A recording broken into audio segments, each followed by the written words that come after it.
Film ini berkisah tentang seorang mantan atlet petinju terkenal yang mempunyai masa lalu yang kelam. Setelah pensiun dari bidang tinjunya, ia memutuskan untuk bekerja paruh waktu sebagai juru parkir di sebuah perusahaan. Pada suatu malam di saat ia sedang bekerja, tiba-tiba saja seorang perempuan tunanetra menghampiri dan duduk di sebelahnya untuk menonton serial drama televisi. Dari pertemuan mereka itulah tumbuh perasaan suka satu sama lain. Akan tetapi pada suatu hari sang pria mengetahui fakta bahwa pertemuan mereka ini terikat oleh sebuah insiden kecelakaan. Nah, gimana kisah cinta mereka dan bagaimana juga mereka terikat oleh sebuah insiden?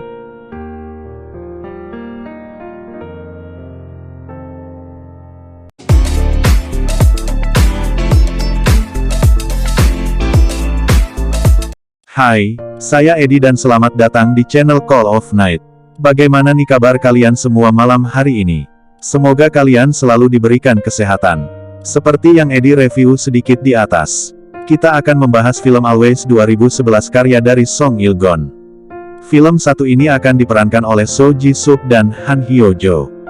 Dan film satu ini juga mempunyai live action Jepang yang berjudul Your Eyes Tell atau Kimi no Mega Toikaketeru 2020. Nah, gak usah berlama-lama lagi. Mari kita bahas film satu ini. Semoga dengan cara saya bercerita dapat mengeluarkan emosional yang berada di film satu ini.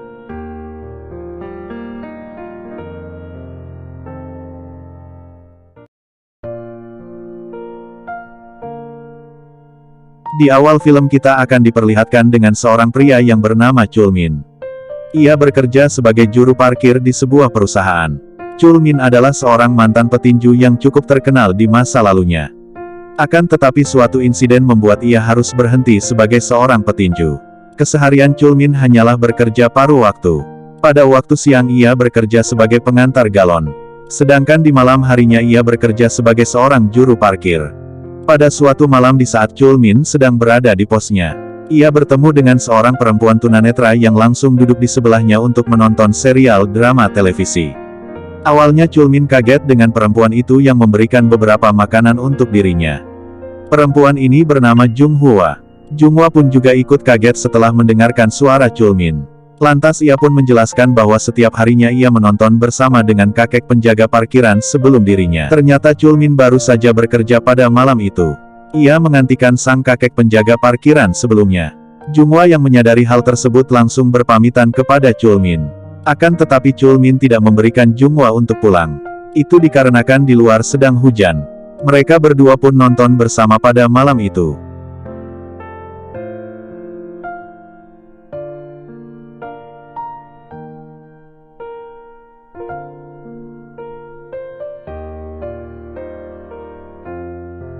Sebelum Jung Hwa pulang, ia memberikan bekal yang ia masak sendiri kepada Chul Min sebagai tanda pertemanan mereka. Jung Hwa di setiap malamnya menghampiri Chul Min untuk nonton bersama.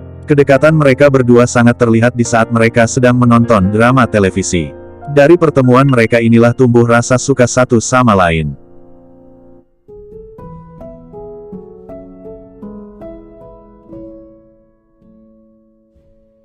Keesokan harinya, Jung Hwa pergi bekerja sebagai seorang customer service di sebuah perusahaan yang sama dengan Chul Min tempat ia bekerja.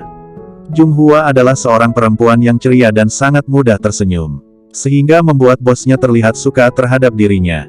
Nih bos Sangean, ia yang mengetahui bos sangat genit tidak bisa melakukan apapun di saat pundaknya disentuh.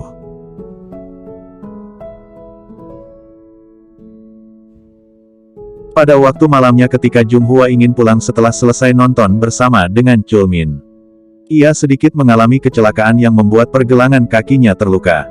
Chul Min yang melihat hal itu langsung menolongnya dan membawa Jung Hwa ke rumah sakit terdekat.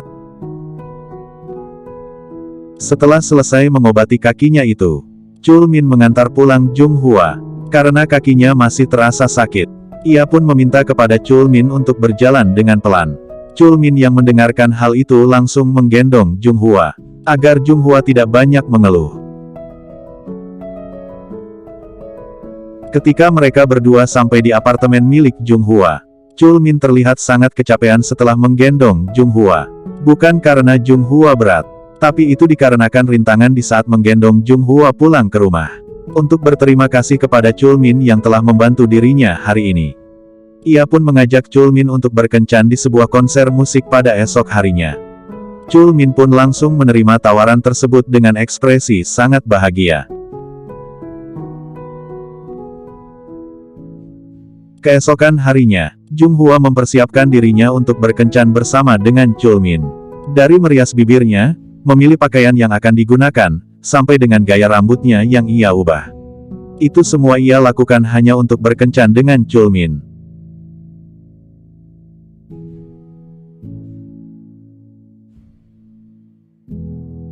Mereka berdua pun menikmati konser musik tersebut. Walaupun Chulmin kelihatan tidak begitu mengerti.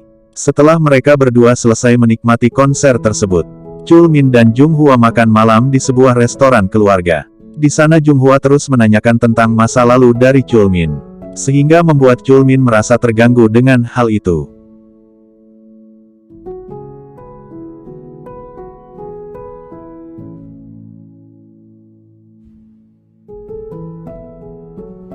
Ketika mereka berdua telah pulang, Chulmin pun menceritakan sedikit tentang masa lalunya kepada Junghwa. Bahwa dirinya yang di masa lalu adalah sebuah kekacauan. Dan ia yang saat ini berusaha mengubah apa yang telah terjadi di masa lalunya. Junghwa yang mendengarkan hal tersebut hanya bisa terdiam saja. 내가 후져서 그런 놈이에요. 나.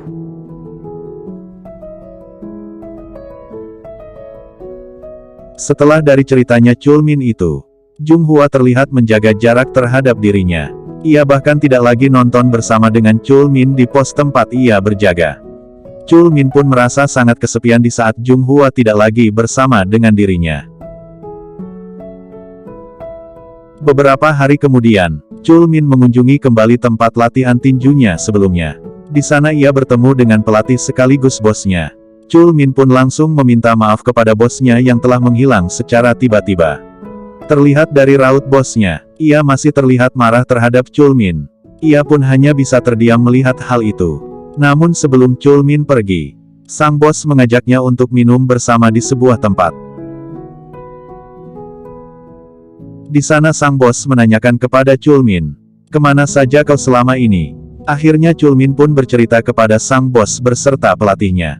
Selama ini ternyata Chulmin berada di penjara. Ia bekerja sebagai penagih hutang atau rentenir terhadap orang-orang yang susah membayar hutang.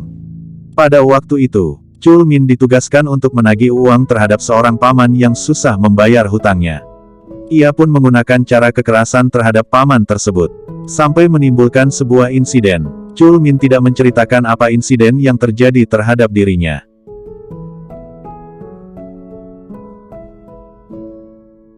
Sementara itu, Junghwa yang baru saja pulang. Ia dikagetkan oleh suara sang bos yang telah lama menunggu dirinya. Ketika sang bos ingin melakukan hal tidak baik terhadap Junghwa, tiba-tiba saja Chulmin muncul di sana dan langsung menghajar bos tersebut sampai bak belur. Ia juga memperingatkan kepada bos sangean ini untuk tidak mengganggu Junghwa kembali, sambil mematahkan beberapa jari miliknya.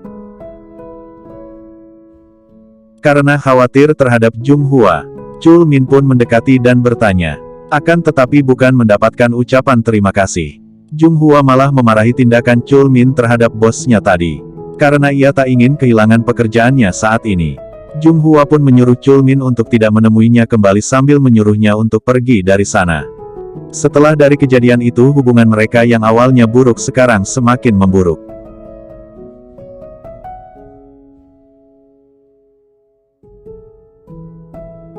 Hingga pada suatu malam, Junghwa mendatangi tempat kerjanya Chulmin. Ia memberitahukan kepada Chulmin bahwa ia telah mengundurkan diri dari pekerjaannya. Dan Junghwa juga meminta Chulmin mengajaknya ke suatu tempat.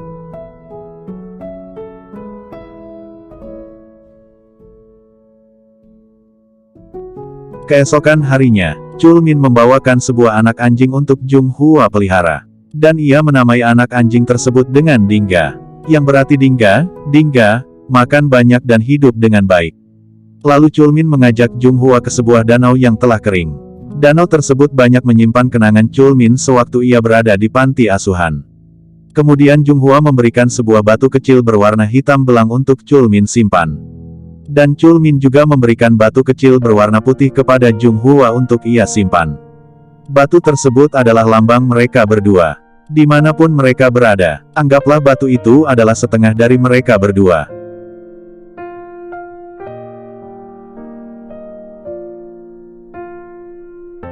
Sejak dari kejadian tersebut, hubungan mereka lebih serius dan bahkan mereka berdua juga telah tinggal bersama di satu atap rumah. Kehidupan mereka berdua berubah total. Yang awalnya terlihat menyedihkan berubah menjadi hari-hari yang penuh dengan warna. Chul Min juga kembali menjadi atlet petinju. Dirinya dibimbing oleh ketua bosnya yang lama. Lalu Chul Min pun mulai melatih tubuhnya kembali. Dari mulai melakukan skipping, push-up bergantungan, maraton di pagi hari, melakukan tinju ke samsak, dan berbagai ragam pelatihan lainnya. Itu semua ia lakukan agar dapat bertanding di sebuah arena. Setelah cukup lama Chul Min melatih tubuhnya, ia pun siap melakukan pertandingan.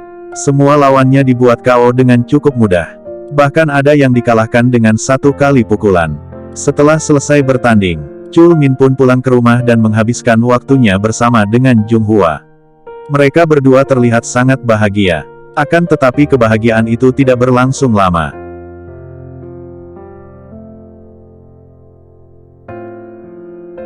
Di hari berikutnya, Jung Hwa mengajak Chul Min ke rumah duka, tempat abu kedua orang tuanya bersemayam. Di sana Jung Hwa memperkenalkan Chul Min kepada orang tuanya. Dan di sana juga Jung Hwa menceritakan kepada Chul Min bagaimana ia bisa mengalami kebutaan dan bagaimana kedua orang tuanya meninggal. Lalu adegan berpindah pada ceritanya Jung Hwa. Pada waktu itu Jung Hwa dan kedua orang tuanya sedang melakukan perjalanan liburan menggunakan mobil. Di saat Jung Hwa sedang menyetir mobilnya, ia melihat ada seseorang yang tubuhnya terbakar jatuh dari sebuah gedung apartemen. Karena pandangan Jung Hwa teralihkan, sebuah truk dari arah berlawanan menabrak mobilnya. Dan mereka mengalami sebuah kecelakaan. Jung Hwa selamat dari insiden itu. Akan tetapi kedua orang tuanya tidak dapat tertolong. Dan Jung Hwa juga mengalami kebutaan. Chul Min yang mendengarkan cerita dari Jung Hwa dibuat terkejut. Ternyata insiden yang Jung Hwa alami ada kaitannya dengan Chul Min di masa lalu. Di saat itu, Chul Min sedang menagih uang kepada seorang paman. Akan tetapi sang paman tersebut tidak memiliki apapun pada saat itu. Karena merasa hidupnya telah hancur, sang paman menyiramkan bensin ke seluruh tubuhnya dan membakar dirinya sendiri. Chul Min yang melihat hal itu pun langsung berusaha menolongnya. Namun karena api yang begitu besar, membuat Chul Min tidak dapat menahan tangannya dari sang paman. Sehingga membuat sang paman terjatuh dari gedung apartemen dengan tubuhnya yang terbakar oleh api. Dari insiden inilah mereka berdua terikat oleh sebuah takdir. Chul Min merasa sangat bersalah dengan kecelakaan yang Jung Hwa alami.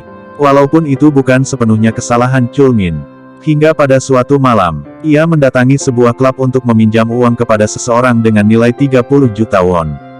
Pria ini bernama Tenke. Uang itu ia gunakan agar dapat melakukan operasi mata terhadap Jung Hwa. Dokter mata Jung Hwa mengatakan bahwa Jung Hwa dapat sembuh jika ia melakukan operasi pada matanya. Namun biaya operasi tersebut terbilang sangat mahal. Maka dari itulah Chul Min meminta bantuan kepada Tenke. Akan tetapi Tenke tidak bisa memberikan uang sebanyak itu. Ketika Chul Min ingin pergi dari sana, Tenke memberikan solusi kepada dirinya. Akan tetapi itu mempunyai sebuah resiko. Keesokan harinya, Chul Min mengajak Jung Hwa ke taman bermain. Di sana mereka menghabiskan waktu bersama. Pada saat itu jugalah Chul Min membujuk Jung Hwa untuk melakukan operasi. Awalnya Jung Hwa menolak bujukan Chul Min. Karena biaya operasinya memerlukan dana yang besar. Namun Chul Min mengatakan, bahwa dirinya mempunyai dana itu dari hasil tabungannya selama ini.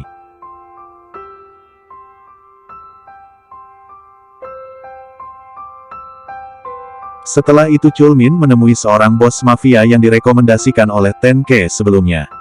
Sebelum mereka menjalankan bisnisnya ini, sang bos mafia memperingatkan, bahwa pekerjaan yang akan dilakukan Chul Min adalah pekerjaan yang ilegal bagi negara Thailand.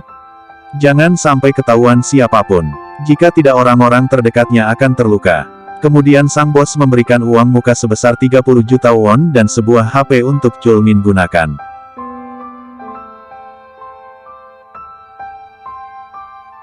Setelah itu Chulmin membuang semua barangnya yang berada di apartemen Jung Hwa. Hal itu ia lakukan supaya Jung Hwa tidak terlibat dengan dirinya. Di saat ia tertangkap oleh pemerintah negara Thailand.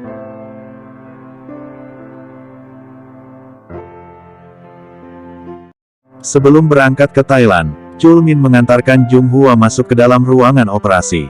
Jung Hwa juga mengatakan bahwa orang pertama yang paling ingin ia lihat adalah Chulmin seorang. Terlihat dari raut mukanya Chulmin yang begitu berkaca-kaca. Ketika Jung Hwa mengatakan hal tersebut, Jung Hwa pun masuk ke ruangan operasinya melepaskan tangan dari Chulmin.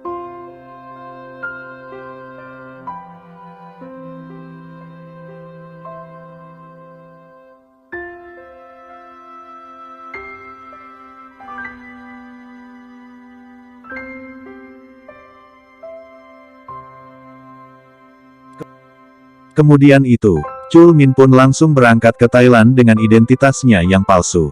Sesampainya ia di Thailand, Chulmin langsung mempersiapkan diri untuk melakukan pertandingan di sebuah ruangan bawah tanah. Ternyata pekerjaan yang Chulmin ambil adalah sebuah pertandingan ilegal bagi para orang kaya yang melakukan perjudian. Dalam pertarungan tersebut tidak mempunyai aturan.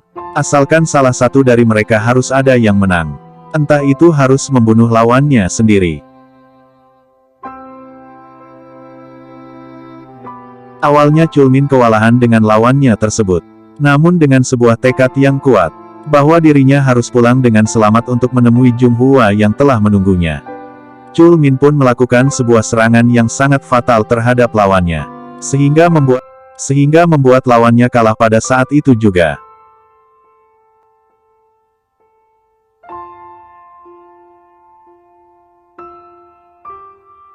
Setelah selesai bertanding dan ia telah sampai di Korea, Chulmin menghubungi pihak rumah sakit dan menanyakan perihal operasi mata Jung Hwa. Ia pun mendapatkan sebuah kabar baik, bahwa operasinya berjalan sangat lancar. Mendengarkan hal itu membuat Chulmin sangat bahagia dengan kabar tersebut. Namun di saat dirinya ingin menemui Jung Hwa, tiba-tiba saja sebuah mobil menabraknya dengan cukup keras. Bukan hanya itu saja, mereka juga menusuk Chulmin beberapa tikaman dengan niat untuk membunuhnya. Lalu mereka mengambil uang milik Chulmin, dan pergi meninggalkannya dengan luka yang sangat parah. Ternyata itu adalah ulah dari si Tenke, yang tidak suka dengan kemenangan Chulmin yang menghabiskan semua uangnya dalam perjudian tersebut. Sementara itu, Jung Hwa baru saja membuka perban yang berada di matanya. Ia sangat bahagia dapat melihat lagi. Namun Jung Hwa tidak melihat Chulmin berada di sana. Sebelum Jung Hwa diperbolehkan pulang, ia melakukan pemeriksaan matanya kembali. Akan tetapi bukan peduli dengan penglihatannya kembali. Ia lebih khawatir terhadap Chulmin yang belum ada kabar sama sekali. Karena Chulmin tiba-tiba saja menghilang seperti itu, Jung Hwa melaporkannya ke pihak polisi untuk mencarinya. Akan tetapi tidak mendapatkan hasil apapun.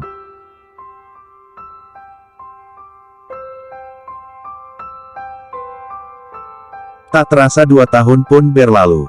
Saat ini Jung Hwa sudah memiliki sebuah usaha sendiri yang ia rencanakan sebelumnya bersama dengan Chulmin. Ketika Jung Hwa sedang membuat pesanan seseorang, ia mendapatkan sebuah panggilan dari dekan kampusnya, yang meminta bantuan terhadap Jung Hwa. Beberapa hari kemudian, Jung Hwa pun pergi ke rumah sakit untuk membantu dekan kampusnya. Nah di sanalah Jung Hwa bertemu kembali dengan Chulmin yang sedang dirawat di rumah sakit tersebut. Akan tetapi sayangnya Jung Hwa tidak mengenali Chulmin saat itu. Ya karena memang Jung Hwa tidak tahu bagaimana wajah Chulmin. Yang ia tahu hanyalah suara dari Chulmin saja. Di sini Chulmin hanya bisa terdiam, dan tidak berbicara terhadap Jung Hwa. Ia tidak mau menjadi beban terhadap Jung Hwa. Karena pada saat ini Chulmin hanyalah seorang yang cacat, yang disebabkan oleh Tenke sebelumnya.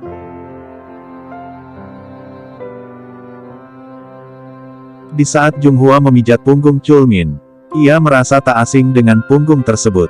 Jung Hwa pun mengira bahwa itu adalah Chulmin. Akan tetapi di saat ia melihat papan namanya bukan Chulmin, Jung Hwa pun kecewa. Dikasih tahu sedikit, nama Chulmin pada saat ini adalah Hakseon. Itu karena identitas aslinya telah diganti ketika ia melakukan pertandingan ilegal sebelumnya. Maka dari itulah juga polisi tidak dapat menemukan keberadaan Chulmin. Ya identitas aslinya aja dah dibakar, gimana mau dicari. Sehabis memijat punggung Chulmin, Jung Hua pun berpamitan pulang. Ketika Jung Hua telah pergi, Chulmin langsung menangis dengan perasaannya yang campur aduk. Dirinya sangat bahagia dapat melihat Jung Hua kembali.